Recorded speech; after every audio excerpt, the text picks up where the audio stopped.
سرکار خواجہ غریب نواز رضی اللہ تعالی عنہ کی عظمت کیا ہے، اسے سمجھنے کے لیے آپ اہل سنت و جماعت کا ایک عقیدہ یاد رکھیں۔ اس عقیدے کو اگر آپ نے صحیح ڈھنگ سے سمجھ لیا، یاد رکھ لیا، تو پھر آپ سرکار خواجہ غریب نواز رضی اللہ تعالی عنہ کی عظمتوں کو اور ان کے مقامات کو بخوبی جان سکتے ہیں۔ دیکھیے، اہل سنت و جماعت کے جو عقیدے ہیں، جنہیں ضروریات مذہب اہل سنت کہا جاتا ہے، کیا کہا جاتا ہے؟ اب یہاں سے جو گفتگو ہو رہی ہے اسے غور سے سننا، کیونکہ یہ جو بات اب آنے والی ہے یہ ہمارے عقیدے سے تعلق رکھنے والی بات ہے۔ سنی ہونے کے لیے، اہل سنت و جماعت ہونے کے لیے جن عقیدوں پر ایمان رکھنا ضروری ہے، جن عقیدوں کو ماننا ضروری ہے، ان عقیدوں میں سے ایک عقیدہ ہے تفضیل کا۔ کون سا عقیدہ ہے؟ تفضیل کا عقیدہ ہے۔ اب اس عقیدے کی وضاحت کرنے سے پہلے آپ 4 الفاظ کو پہلے یاد کر لیں۔ پہلا لفظ ہے خواص بشر، خواص بشر۔ دوسرا لفظ ہے خواص ملائکہ۔ بولیے، پہلا لفظ کیا ہے؟ خواص بشر۔ دوسرا لفظ کیا ہے؟ خواص ملائکہ۔ تیسرا لفظ ہے عوام بشر۔ بولیے، چوتھا لفظ ہے عوام ملائکہ۔ یہ 4 الفاظ ہیں، خواص بشر، خواص ملائکہ، عوام بشر، عوام ملائکہ۔ یہ جو الفاظ ہیں یہ اہل سنت و جماعت کے عقیدوں سے تعلق رکھنے والے الفاظ ہیں۔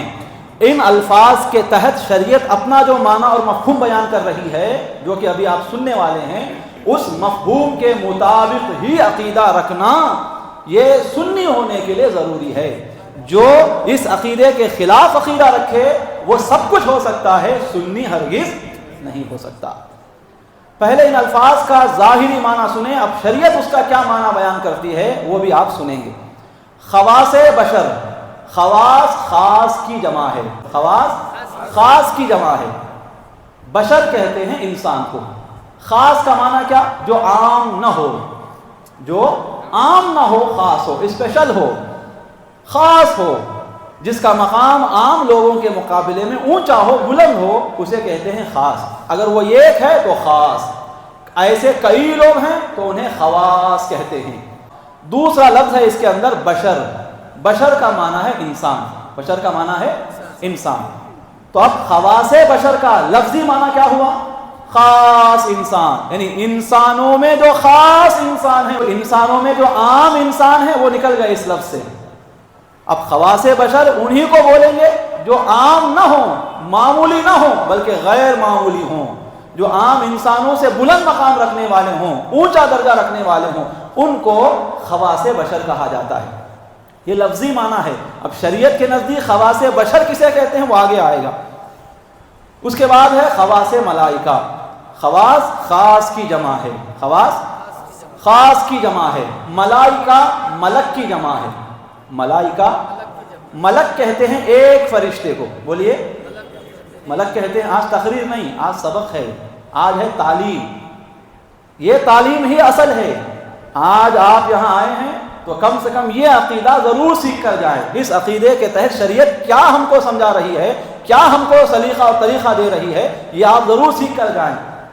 یہ سیکھ گئے، یاد رکھ لیے، زندگی بھر اسی عقیدے پر اگر آپ قائم و دائم رہے، بے شمار گمراہیوں سے بچ جائیں گے، اپنی آخرت کو تباہ و برباد کرنے سے بھی آپ بچ جائیں گے۔ ایسا ضروری عقیدہ ہے۔ اور اس عقیدے کا تعلق آج جو وبا پھیل رہی ہے، آج جو مسموم فضا عام ہے عقیدوں کو بگاڑنے والی، اس فضا سے بھی، اس زہریلی ہوا سے بھی اپنے آپ کو آپ بچا سکتے ہیں۔ سرکار خواجہ غریب نواز کا مقام کیا ہے وہ سمجھانے کے لیے عقیدہ ضمن بیان کیا جا رہا ہے۔ سمجھ لیں آپ؟ تو عزیزان گرامی، دوسرا لفظ ہے خواص ملائکہ۔ ملک ایک فرشتہ ہے تو ملک کہتے ہیں، کئی فرشتے ہیں اگر تو ان کو کیا کہتے ہیں؟ ملائکہ، یعنی کئی فرشتے، بہت فرشتے، بے شمار فرشتے۔ اب خواص ملائکہ کا معنی کیا ہوا؟ جو خاص فرشتے ہیں انہیں خواص ملائکہ کہا جاتا ہے۔ اس کے بعد ہے عوام بشر اور عوام ملائکہ۔ عوام بشر، عوام عام کی جمع ہے۔ عوام کس کی جمع ہے؟ عام کی، عام کی نہیں، کاٹ کر کھاتے کی، چوس کر کھاتے کی، وہ عام نہیں، عام عین سے، عین الف میم، عام۔ عوام بشر عام انسان، اور عوام ملائکہ عام فرشتے۔ یہ الفاظ کا معنی سمجھ گئے؟ یہ ہے لغوی معنی، لفظی معنی۔ اب ان الفاظ کو شریعت لیتی ہے اور اپنا معنی بیان کرتی ہے۔ الفاظ تو وہی ہیں جو ڈکشنری کے ہیں، خواص بشر، خواص ملائکہ۔ لغت میں جا کر آپ دیکھیں گے تو خواص بشر کا لفظی معنی آپ کو ملے گا ان انسانوں میں جو خاص انسان ہیں، فرشتوں میں جو خاص فرشتے ہیں، انہیں خواص ملائکہ بولا جاتا ہے۔ لیکن شریعت ان الفاظ کو لے کر اپنا معنی بیان کرتی ہے۔ شریعت کا کام کیا ہوتا ہے؟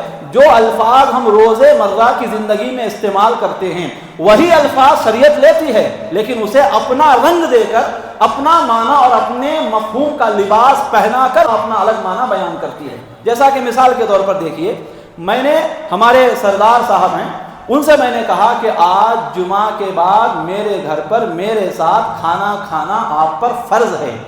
اب یہاں میں لفظ فرض کا استعمال کر رہا ہوں، فرض ہے۔ اگر وہ نہیں آئے، میں نے ان کو دعوت دے دی کہ میرے ساتھ آپ کو کھانا کھانا فرض ہے، اب اگر وہ میرے ساتھ کھانا نہیں کھائے، چلے گئے نماز پڑھ کر، ملاقات نہیں کیے، میرے گھر تشریف نہیں لائے، تو اب کیا وہ گناہ کبیرہ کرنے والے ہوں گے؟ حالانکہ فرض جو ہوتا ہے، فرض کو چھوڑنے والا گناہ کبیرہ کرنے والا کہلاتا ہے، فرض کو چھوڑنے والا حرام کام کرنے والا کہلاتا ہے، فرض کو چھوڑنے والا جہنم کا حقدار بن جاتا ہے۔ سمجھ رہے ہیں؟ اب میں نے ان سے کہا تھا میرے ساتھ آپ کو کھانا کھانا فرض ہے، اب یہ اگر میرے ساتھ کھانا نہیں کھاتے ہیں تو کیا یہ گناہ کبیرہ کرنے والے ہو جاتے ہیں؟ نہیں ہوتے، یہ گناہ کبیرہ کرنے والے نہیں ہوئے، یہ مرتکب کبیرہ نہیں کہلائیں گے، یہ جہنم کے حقدار نہیں ہوں گے، کیونکہ میں جو فرض بول رہا ہوں یہ لفظی معنی میں بول رہا ہوں، یعنی ضروری ہے، آپ آ گئے تو بہت اچھا ہوگا، اس معنی میں بول رہا ہوں فرض ہے۔ لیکن یہی لفظ فرض جب شریعت استعمال کرتی ہے اور اس کام کو کوئی چھوڑتا ہے، اب وہ گناہ کبیرہ کرنے والا بن جاتا ہے۔ سمجھ لیں آپ؟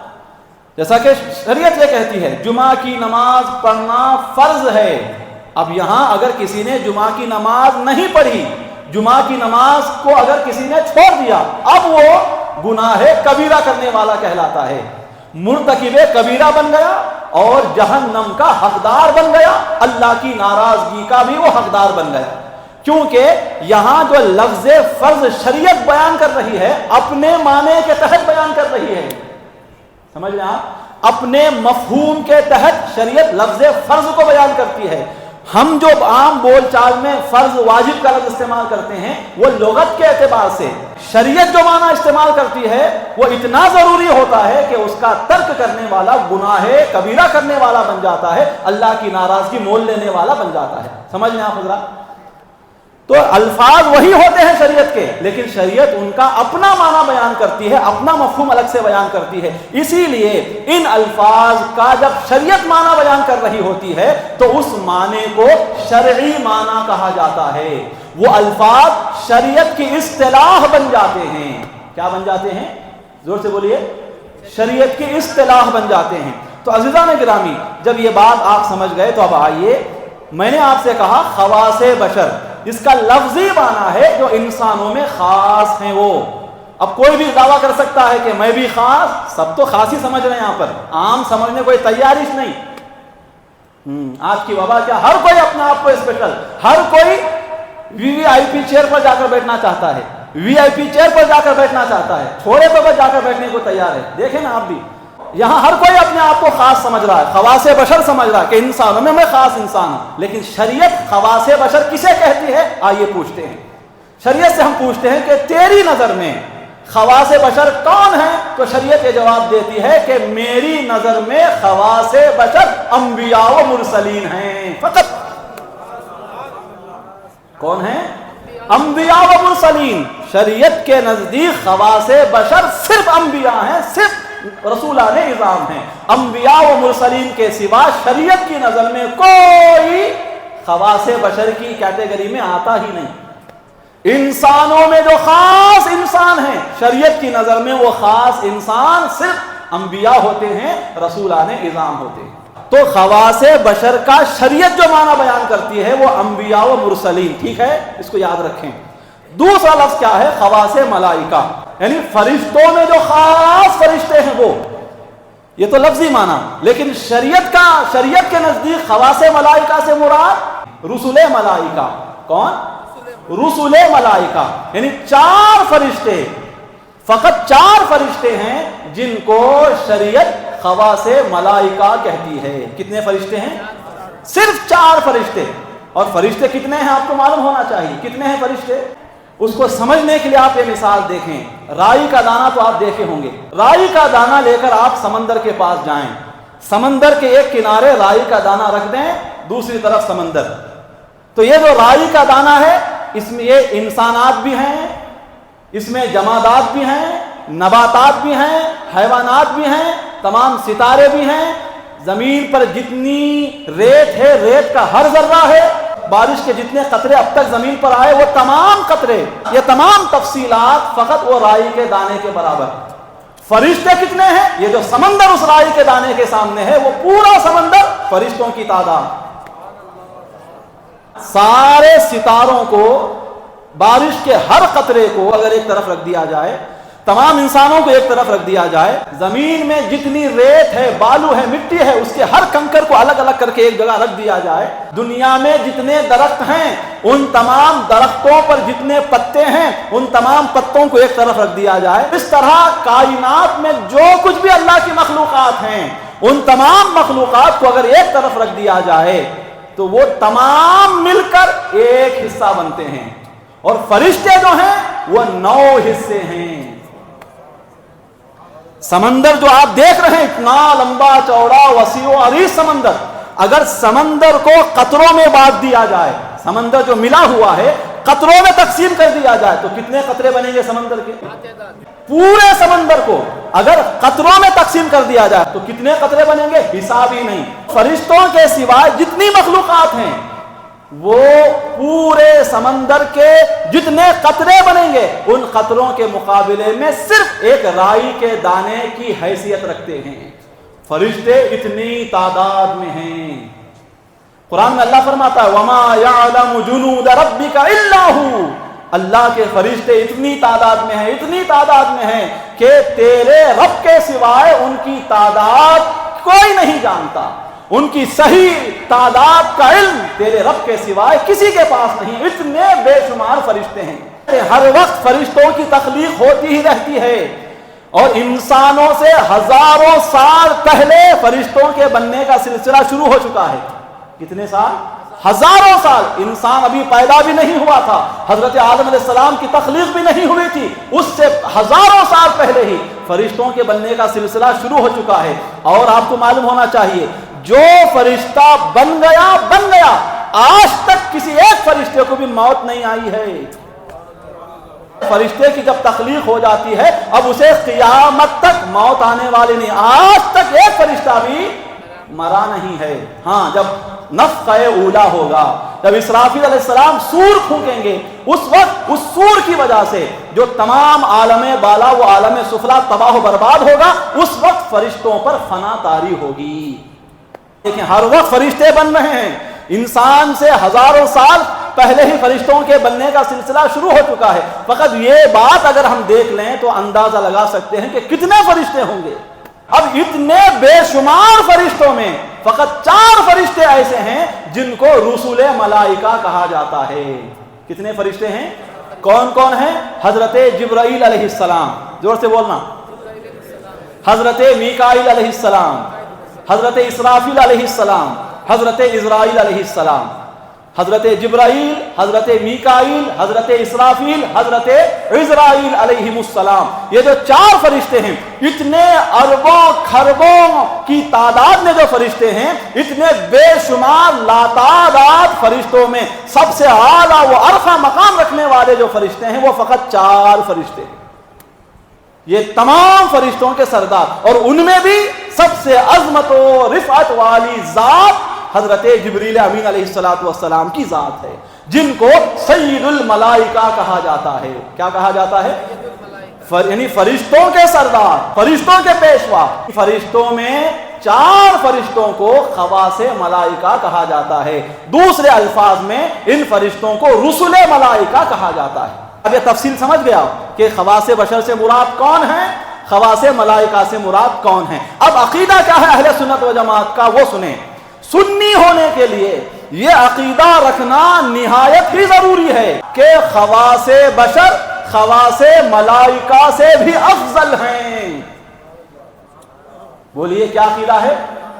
خواص بشر خواص ملائکہ سے بھی افضل، یعنی جو انبیاء و مرسلین ہیں وہ اللہ کے جو بے شمار لاتعداد فرشتے ہیں، ان فرشتوں میں سے ہر فرشتے سے افضل ہیں، بلکہ رسول ملائکہ ہیں۔ ان رسول ملائکہ جنہیں خواص ملائکہ بھی کہا جاتا ہے، ان خواص ملائکہ سے بھی افضل مقام ہے ہر نبی کا، ہر رسول کا۔ یہ عقیدہ اگر آپ رکھیں گے تو ہی دائرہ اہل سنت میں رہیں گے۔ اس عقیدے کے خلاف جس کا بھی عقیدہ ہوگا کہ وہ فرشتہ اس نبی سے افضل ہے، وہ فرشتہ اس فلاں رسول سے افضل ہے، یا فرشتے رسولوں سے افضل ہوتے ہیں، نبیوں سے افضل ہوتے ہیں، اس طرح کے جو عقیدے ہیں وہ آپ کو دائرہ اہل سنت و جماعت سے باہر دھکیل دیتے ہیں۔ تو مرتے دم تک عقیدہ رکھنا کہ انبیاء و مرسلین اللہ کی تمام کائنات میں اللہ کی بنائی ہوئی ہر مخلوق سے افضل و اعلیٰ ہیں۔ ایک عقیدہ یہ ہوا۔ یہ عقیدہ اگر یہاں سے لے کر جائیں گے آپ کا آنا سننا میرا سنانا کامیاب، سمجھ رہے آپ۔ دوسری بات، خواص ملائکہ عوام بشر سے افضل۔ یہاں دوسرا عقیدہ کیا ہے؟ سنی ہونے کے لیے یہ عقیدہ رکھنا ضروری ہے کہ خواص ملائکہ عوام بشر سے افضل۔ اب عوام بشر سے مراد کون؟ خواص بشر سے تو مراد انبیاء و مرسلین ہیں، عوام بشر سے مراد عوام۔ کیا سمجھ رہے ہیں؟ عوام نہیں۔ شریعت کے نزدیک یہاں لفظ جو عوام بشر کا جو لفظ ہے یہ بھی شریعت کی اصطلاح ہے۔ یہ بھی کیا ہے؟ شریعت کی اپنی اصطلاح ہے۔ عوام بشر لفظ کے تحت، اس لفظ کے تحت شریعت اپنا معنی اور اپنا مفہوم بیان کرتی ہے۔ کیا معنی ہے؟ شریعت کے نزدیک عوام بشر یعنی عام انسانوں سے مراد صحابہ ہیں۔ کون ہیں؟ تابعین ہیں۔ کون ہیں؟ زور سے بولیے۔ یاد رکھیے بہت سارے لوگ تابعین بولتے ہیں، ایک ہے تو تابعی، تابعی غلط ہے۔ صحیح لفظ کیا ہے؟ تابعی۔ بولیے تابعی، صحابی کی صحبت میں رہنے والا، صحابی کی ایمان کی حالت میں زیارت کرنے والا، صحابی کے نقش قدم پر چلنے والا، ایمان کے ساتھ دنیا سے تشریف لے جانے والے کو تابعی، با کے نیچے زیر، تابعی، تابعی نہیں۔ ایک ہے تو تابعی کہیں گے، کئی ہیں تو تابعین کہیں گے۔ کیا کہیں گے؟ تابعین۔ اس کے بعد صحابہ، تابعین، تبع تابعین۔ بولیے زور سے بولنا۔ تبع تابعین کسے کہتے ہیں؟ کہ تابعی کی صحبت میں رہنے والا، ایمان کی حالت میں تابعی کو دیکھنے والا، اس سے فیض حاصل کرنے والا، علم سیکھنے والا، اس کے نقش قدم پر چلنے والا اور ایمان کی حالت میں دنیا سے تشریف لے جانے والی ذات کو تبع تابعی، ایک ہے تو تبع تابعی کہتے ہیں، کئی ہیں تو تبع تابعین کہا جاتا ہے۔ تو یہاں شریعت کی نگاہوں میں عوام بشر سے مراد کون ہیں؟ صحابہ، تابعین، تبع تابعین اور دنیا کے تمام اولیاء۔ 4 صحابہ، تابعین، تبع تابعین اور تمام اولیاء اعظام۔ یہ جو 4 جماعتیں ہیں، یہ 4 جماعتیں شریعت کی نظر میں عوام بشر کہلاتی ہیں۔ مطلب کیا؟ عوام بشر شریعت جسے عوام کہتی ہے اس میں ہم نہیں ہیں۔ سمجھ رہے ہیں آپ؟ یہ سمجھ گئے تو پھر تکبر سے، حسد سے، بغض سے، جلن سے، حسد سے، جو اس طرح کے رذائل قلبیہ کی بیماریوں میں جو ہم گرفتار ہیں نا، اس سے بچنے کے لیے یہ بات کافی ہے ہمارے لیے کہ شریعت جنہیں عوام کہتی ہے اس عوام میں بھی نہیں ہیں ہم لوگ۔ اور یہاں تو دیکھو ہم اپنے آپ کو خواص کے درجے سے نیچے اتارنے کو تیار نہیں۔ ہر کوئی اپنے آپ کو خاص سمجھ رہا، میں اسپیشل ہوں، میں خاص ہوں، انہیں میرے پاس چل کر آنا، انہیں مجھے سلام کرنا، انہیں پہلے مجھے مصافحہ کرنا۔ اس طرح کی بدعنوانیاں آج ہمارے درمیان رائج ہیں۔ شریعت جسے عوام کہتی ہے وہ عوام میں بھی نہیں ہے. ہم کیا سمجھ کر بیٹھے اپنے آپ کو؟ ذرا اس نشے سے باہر نکلیے، اس غفلت سے بیدار ہو جائیے. شریعت جسے عوام کہتی ہے اس عوام میں بھی نہیں، تو پھر ہم کو زندگی کیسی گزارنی چاہیے، کیسی کوشش ہم کو کرنی چاہیے اپنی آخرت کو سنوارنے کے لیے. خواص میں تو ہم جا نہیں سکتے، وہ دروازہ بند ہو گیا انبیاء و مرسلین کا، نبوت و رسالت کا. اس کیٹیگری میں تو شامل ہونا محال ہے ہمارے لیے، سب کے لیے محال ہے، قیامت تک کے لیے اب ہر کسی کے لیے محال ہے. حضور کے آ جانے کے بعد کم سے کم عوام میں تو شامل ہونے کی کوشش تو کر سکتے ہیں. کوشش بھی کر لیں گے اگر آپ، تب بھی آپ کامیاب. اب وہ کوشش کا مطلب کیا؟ شریعت کی پابندی، اللہ کی مرضی کے مطابق زندگی. اس کوشش سے مراد کیا؟ حلال و حرام کی تمیز، حرام سے بچنا، حلال کو اختیار کرنا، حقوق اللہ ادا کرنا، حقوق العباد کو بھرپور طریقے سے نبھانے کی کوشش کرنا. یہ جو چیزیں ہیں ان چیزوں پر عمل کرنے کا نام ہے کوشش. تو خواص میں بھی نہیں ہیں ہم، عوام میں بھی نہیں ہیں. تو اپنے آپ کو خاص سمجھنے کے نشے سے باہر نکل جائیے. جتنی جلدی آپ اس حقیقت کو سمجھ جائیں گے اتنا ہی زیادہ آپ فائدہ اٹھا سکتے ہیں، دنیا میں بھی آخرت میں بھی. خیر حضرات گرامی، تو شریعت کی نظر میں جو عوام ہیں وہ صحابہ، تابعین، تبع تابعین اور اولیاء. اب عقیدہ کیا ہے اہل سنت و جماعت کا وہ سنیں. سنی ہونے کے لیے یہ عقیدہ رکھنا ضروری ہے کہ خواص ملائکہ، رسول ملائکہ عوام بشر سے افضل ہیں. رسول ملائکہ کون ہیں؟ 4: جبرائیل علیہ السلام، میکائیل علیہ السلام، اسرافیل علیہ السلام، اسرائیل علیہ السلام. عقیدہ کیا؟ یہ چاروں ملائکہ تمام عوام بشر سے افضل ہیں، تمام صحابہ سے افضل ہیں، تمام تابعین سے افضل ہیں، تمام تبع تابعین سے افضل ہیں، تمام اولیاء، صلحاء، متقیوں اور پرہیزگاروں سے افضل ہیں. اگر کسی نے یہ عقیدہ رکھا کہ فلاں صحابی ان چاروں سے افضل ہیں یا فلاں صحابی ان چاروں میں سے کسی ایک سے بھی افضل ہیں، یہ عقیدہ کسی نے رکھا تو وہ دائرہ اہل سنت و جماعت سے فوراً سے پیشتر خارج ہو جاتا ہے. اب صحابہ میں چاروں خلفاء بھی آ گئے، صدیق اکبر، حضرت عمر فاروق اعظم، عثمان غنی، مولا کائنات. حضرات حسنین کریمین بھی آ گئے. حضور کی ازواج مطہرات جو 11 مقدس نورانی بیویاں ہیں، مومنوں کی مائیں ہیں، وہ بھی آ گئیں. آقا علیہ الصلوۃ والسلام کی اولاد امجاد بھی آ گئی. آقا علیہ السلام کے والدین ماجدین، والدین کریمین بھی آ گئے. حضرت فاطمہ الزہرا بھی آ گئیں، حضرت زینب، حضرت رقیہ، حضرت ام کلثوم بھی آ گئیں. عشرہ مبشرہ بھی آ گئے، اصحاب بدر بھی آ گئے، اصحاب احد و خندق بھی آ گئے، اصحاب حنین بھی آ گئے. تمام صحابہ اس کیٹیگری میں آ گئے عوام بشر میں. تو عقیدہ کیا ہے سنی ہونے کے لیے؟ اس عقیدے کو رکھنا ضروری ہے کہ عوام بشر سے افضل ہیں خواص ملائکہ. آج یہ عقیدہ یاد نہ ہونے کی وجہ سے، اس عقیدے کا علم نہ ہونے کی وجہ سے بعض لوگ جو صحابہ کی محبت کو بیان کرتے ہیں، صحابہ کے مقام کو بیان کرتے ہیں، صحابہ کا مقام بیان کرتے کرتے کبھی ان کی زبان سے یہ الفاظ نکل جاتے ہیں کہ یہ صحابی صدیق اکبر ہو یا عمر فاروق اعظم ہو یا عثمان غنی ہو یا مولا کائنات ہو یا کوئی اور صحابی، یہ صحابی حضرت جبرائیل سے افضل ہیں، حضرت میکائیل سے افضل ہیں، اسرافیل سے افضل ہیں، اسرائیل علیہ السلام سے افضل ہیں. یہ بکواس عوام کے ذہنوں میں اتارنے کی کوشش کی جاتی ہے. اسی طرح ایک وہ طبقہ جو محبت اہل بیت کا دم بھرتا ہے، محبت اہل بیت کا اپنے آپ کو حقدار بتاتا ہے اور مبلغ صحیح بتاتا ہے، وہ بھی جب اہل بیت اعظام کی محبت کو بیان کرتا ہے، بیان کرتے کرتے کبھی واقعات کو لا کر یا کچھ چیزوں کو لا کر یہ تصور دینے کی کوشش کرتا ہے وہ طبقہ کہ اہل بیت اطہار معاذ اللہ یہ رسل ملائکہ سے بھی افضل ہیں، رسل ملائکہ ان کے گھر کے خادم ہیں معاذ اللہ. یہ الفاظ آپ کو سننے کو ملیں گے.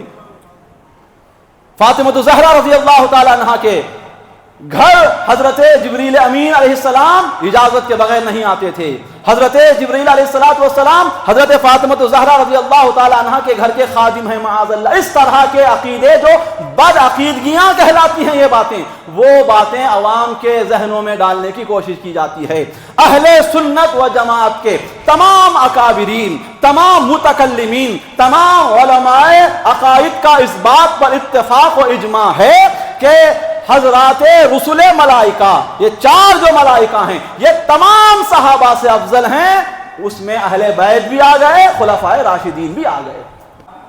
ہاں، رسول ملائکہ انبیاء کے خادم ہیں، یہ بول سکتے ہیں آپ. رسول ملائکہ جبریل امین حضور کے خادم ہیں. بالکل سینہ چوڑا کر کے بولیے. حضرت اسرافیل علیہ السلام میرے آقا علیہ السلام کے در کے غلام ہیں، بول سکتے ہیں آپ. حضرت میکائیل، حضرت اسرائیل علیہ السلام آقا علیہ السلام کے غلاموں میں سے 2 غلاموں کا نام ہے، یہ بول سکتے ہیں آپ. لیکن عزیزان گرامی یاد رکھیں، جب بھی آپ کسی کا مقام بیان کر رہے ہوں، اس بات کا بھی آپ کو پورا ہوش ہونا چاہیے کہ کسی کی بڑائی بیان کرتے ہوئے، کسی کی تعریف کرتے ہوئے کسی دوسرے کی تنقیص نہ ہونے پائے، کسی دوسرے کی بے عزتی نہ ہونے پائے. یہ سرکار اعلیٰ حضرت رضی اللہ تعالیٰ عنہ سے آپ سیکھیے. سرکار اعلیٰ حضرت رضی اللہ عنہ اپنے ایک نعتیہ کلام کے اندر حضور علیہ السلام کی عظمت کو بیان کرنا چاہتے ہیں. جو ابھی نئے عالم ہوتے ہیں وہ کیا کرتے ہیں؟ حضور کی عظمت کو بیان کرنے کے چکر میں دوسرے انبیاء و مرسلین کی شان گھٹانے کا بھی کام کر رہے ہوتے ہیں. لیکن سرکار اعلیٰ حضرت جو اتنے بڑے عالم متبحر گزرے، اب ان کا انداز دیکھیے. وہ ایک مقام پر کہتے ہیں، انبیاء سے کروں عرض کیوں مالکو، انبیاء سے کروں عرض کیوں مالکو، انبیاء سے کروں عرض کیوں مالکو. قیامت کے دن جب میرا سامنا انبیاء اکرام سے ہوگا، انبیاء اکرام سے جب میں ملاقات کروں گا، ان کی دستبوسی کرتے ہوئے، ان کی قدم بوسی کرتے ہوئے، میں ان کی بارگاہ میں یہ عرض کروں گا. کیا عرض کروں گا؟ انبیاء سے کروں عرض کیوں مالکو. اب ذرا لفظ دیکھیے، انبیاء کا مقام بھی بتا رہے ہیں، کیا کہہ کر؟ مالکو کہہ کر. انبیاء کا بھی درجہ بتا رہے ہیں کہ میں ان انبیاء کا غلام ہوں، یہ میرے مالک ہیں. ان کو مالک بتا کر ان کی جو عظمت ہے، ان کا جو مقام ہے، اس مقام کو بھی بیان کر رہے ہیں. کہتے ہیں کہ انبیاء سے کروں عرض کیوں مالکو، کیا نبی ہے تمہارا، کیا نبی ہے تمہارا، کیسی شان والا ہے تمہارا نبی. یعنی حضور یہ صرف ہمارے نبی نہیں، حضور نبیوں کے بھی نبی ہیں، حضور رسولوں کے بھی رسول ہیں. اسی لیے حضور کو نبی الانبیاء بولا جاتا ہے. کہ آپ فرما رہے ہیں کہ انبیاء سے کروں عرض کیوں مالکو، کیا نبی ہے تمہارا، ہمارا نبی. یعنی وہ جو نبی آپ کا اتنی عظمت رکھنے والا ہے، جس طرح وہ تمہارا نبی ہے، اے مالکو وہ ہمارا بھی نبی ہے. حضور کا مقام بھی بتا دیا اور ان انبیاء سابقین کی عظمت کو بھی بتایا کہ وہ بھی مالک ہیں، یجمان ہیں، وہ بھی آقا، وہ مولا ہیں. تو یہ ہونا چاہیے، کسی کا مقام آپ بیان کر رہے ہیں، اس بات کا بھی ہوش رہنا چاہیے کہ آپ کے الفاظ کہیں کسی دوسرے بزرگ، کسی دوسری محترم، کسی دوسری مکرم ہستی کی شان اور ان کی عزت کو گھٹانے کا کام تو نہیں کر رہے ہیں. اپنے الفاظ پر یہ توجہ بھی ہونی چاہیے. خیر حضرات گرامی قدر، عرض کر رہا تھا عقیدہ کیا ہے اہل سنت و جماعت کا؟ کہ خواص بشر خواص ملائکہ سے افضل. بولیے افضل. دوسرا عقیدہ کیا؟ خواص ملائکہ 4 رسول ملائکہ یہ عوام بشر سے افضل ہیں. صدیق اکبر رضی اللہ تعالی عنہ کو بھی جو ہم افضل مانتے ہیں، کیا کہتے ہیں؟ افضل الخلائق نہیں بولتے، افضل البشری بعد الانبیاء. انبیاء کے بعد انسانوں میں سب سے افضل صدیق اکبر. تو صدیق اکبر رضی اللہ تعالی عنہ کو بھی جو ہم افضل مانتے ہیں، وہ انسانوں میں افضل مانتے ہیں انبیاء کے بعد، فرشتوں کے مقابلے میں نہیں. ہاں، جو رسل ملائکہ ہیں ان سے تو وہ افضل نہیں. رسل ملائکہ فقط 4 ہیں. جو رسل ملائکہ نہیں ہیں وہ اربوں خربوں کی تعداد میں، ان سے افضل ہیں حضرت صدیق اکبر. سمجھ لیں آپ؟ تو عقیدہ کیا؟ رسول ملائکہ خواص ملائکہ افضل ہیں، اللہ کے محبوب و مقرب ہیں. کس سے؟ عوام بشر سے. پھر عقیدہ کیا؟ تیسرا عقیدہ، 2 عقیدے ہو گئے. تیسرا عقیدہ کیا؟ عوام بشر عوام ملائکہ سے افضل. بولیے, سو گئے آپ؟ واقعہ سنو حضرت, قصے سناؤ حضرت, یہ ذہن لے کر بیٹھے رہتے ہم لوگ. واقعات قصے سن سن کر یہ اتنا بیڑا ہمارا غرق ہوا ہے, کوئی علم ہمارے پاس نہیں. ایک عقیدہ اگر پوچھا جائے, ایک عقیدہ ہم اہل سنت کا بیان نہیں کر سکتے. فرض مسائل میں سے ایک, وضو کے کتنے فرض ہیں, وضو کے کتنے فرض ہیں, وضو میں کیا سنتیں ہیں, وضو کی کون سی سنتیں سنتیں مؤکدہ ہیں, غسل کے کیا فرض, یہ تک ہم کو معلوم نہیں. وجہ کیا ہے؟ کیونکہ ہم نے اپنا مزاج کیا بنا لیا کہ بولنے والا صرف واقعے سنانا, بولنے والا صرف قصے سنانا, بولنے والا صرف کہانیاں سنا کر ٹائم پاس کر کے چلا جانا. اس مزاج کی وجہ سے آج ہم جاہل کے جاہل رہ گئے ہیں, علم سے ہمارا کوئی سابقہ نہیں. تو اس طرح نہیں بننا ہے آپ کو. اپنا معیار اونچا کیجیے, اپنا سٹینڈرڈ بڑھائیے. آپ علمی گفتگو, علمی مسائل, علمی مواد سننے اور علمی لٹریچر سننے کے عادی بنیں گے, اللہ کی بارگاہ میں آپ محترم و معظم بن جائیں گے. حضرات گرامی, عرض کر رہا تھا تیسرا عقیدہ یہاں کیا ہے کہ عوام ملائکہ, عوام بشر عوام ملائکہ سے افضل. عوام ملائکہ میں ان 4 رسل ملائکہ کے سوا جتنے فرشتے ہیں, کتنے ہیں میں نے پہلے سمجھا دیا, جتنے فرشتے ہیں وہ تمام فرشتے عوام ملائکہ میں آ گئے. اب اتنے اربوں کھربوں کی تعداد میں جو نورانی فرشتے ہیں, جن کے بارے میں اللہ خود یہ بیان کرتا ہے, لا یعصون اللہ, وہ اللہ کی کوئی معصیت نہیں کرتے, اللہ کے کسی بھی ایک حکم کے خلاف بھی وہ عمل نہیں کرتے. یفعلون ما یؤمرون, جگہ جگہ قرآن میں اللہ فرما رہا ہے کہ فرشتے وہ مخلوق ہیں, یفعلون ما یؤمرون, اللہ انہیں جو حکم دیتا ہے وہ قیامت تک اسی حکم پر عمل کرتے رہتے ہیں. ان کی زندگی ہی اللہ کی اطاعت ہے, ان کی زندگی ہی اللہ کی فرما برداری ہے, ان کی حیات ہی اللہ کو راضی کرنے والے کام کرنا ہے.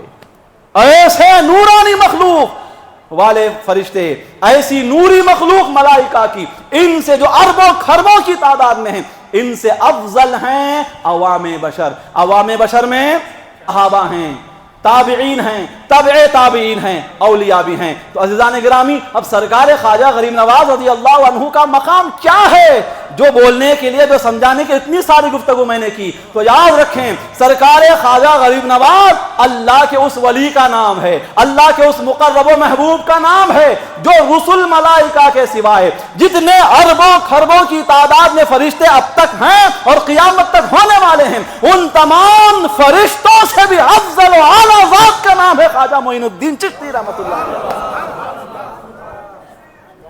سمجھنے آپ, یہ ہے سرکار خواجہ غریب نواز کا مقام کہ جو نوری مخلوق, نورانی مخلوق, جو اللہ کی ایک رتی برابر بھی معصیت نہیں کرنے والی مخلوق ہے ملائکہ کی, ایسے نورانی فرشتوں سے بھی, وہ بھی کتنی تعداد میں ہے, اربوں کھربوں کی تعداد میں ہے, ایسے اربوں کھربوں کی تعداد میں جو ملائکہ ہیں ان سے بھی افضل و اعلیٰ اگر کوئی ذات ہے تو وہ حضرت خواجہ غریب نواز رضی اللہ تعالی عنہ کی بھی ذات ہے. تو عوام بشر عوام ملائکہ سے افضل, اور عوام بشر میں سرکار خواجہ غریب نواز رضی اللہ عنہ بھی ہیں. حضرات, اب کسی کے ذہن میں سوال آ سکتا ہے, سوال کیا حضرت, بچپن سے سنتے رہے ہم کہ انسان فرشتوں سے افضل, انسان فرشتوں سے افضل, تو ہم کسی فرشتے سے افضل نہیں ہیں کیا؟ تو یاد رکھنا, مسلمان 2 طرح کے ہوتے ہیں. ایک مسلمان وہ جو پرہیزگار ہو, ایک مسلمان وہ جو مسلمان تو ہو لیکن گناہگار ہو. جو مسلمان بھی ہے, پرہیزگار بھی ہے, وہ مسلمان ہزاروں فرشتوں سے افضل. تو جو مسلمان بھی ہو, یعنی جس کے عقیدے ضروریات دین کے مطابق ہوں اور ضروریات مذہب اہل سنت و جماعت کے بھی مطابق ہوں, جس کے عقیدے بالکل درست اور عمل میں بھی بالکل پختہ اور مضبوط اگر کوئی ہے, تو پھر وہ مسلمان ہزاروں لاکھوں فرشتوں سے افضل. ہاں, وہ مسلمان جو مسلمان تو ہے, عقیدے کا پکا تو ہے, لیکن بے نمازی ہے, شرابی ہے, جواری ہے, زانی ہے, چور ہے, سود کھاتا ہے, بیاج دیتا ہے, بیاج لیتا ہے, ایسا جو گناہ کرنے والا مسلمان ہے, اس سے فرشتے افضل. نتیجہ یہ نکلا کہ ہر انسان ہر فرشتے سے افضل نہیں. جو انسان مسلمان بھی ہو، عمل والا بھی ہو، وہ فرشتوں سے افضل ہو سکتا ہے، لیکن جو مسلمان فقط مسلمان ہو لیکن عمل والا نہیں ہے، نیک عمل کرنے والا نہیں ہے، تو ایسے مسلمان سے فرشتے ہی افضل ہیں۔ اب رہے کفار، فجار، فساق، تو یاد رکھیں کفار و مشرکین سے تو فرشتے ہی ہر اعتبار سے افضل و اعلیٰ ہیں۔ تو یہ اہل سنت و جماعت کے عقیدے بھی تھے، سرکار خواجہ غریب نواز رضی اللہ عنہ کی عظمت و شان بھی تھی۔ اللہ رب العزت کی بارگاہ میں دعا ہے کہ مولا تعالیٰ مجھے بھی آپ کو بھی کہنے سننے سے زیادہ عمل خیر کی توفیق عطا فرمائے، آمین بجاہ النبی الکریم صلی اللہ علیہ وسلم، وما علینا الا البلاغ۔ السلام علیکم۔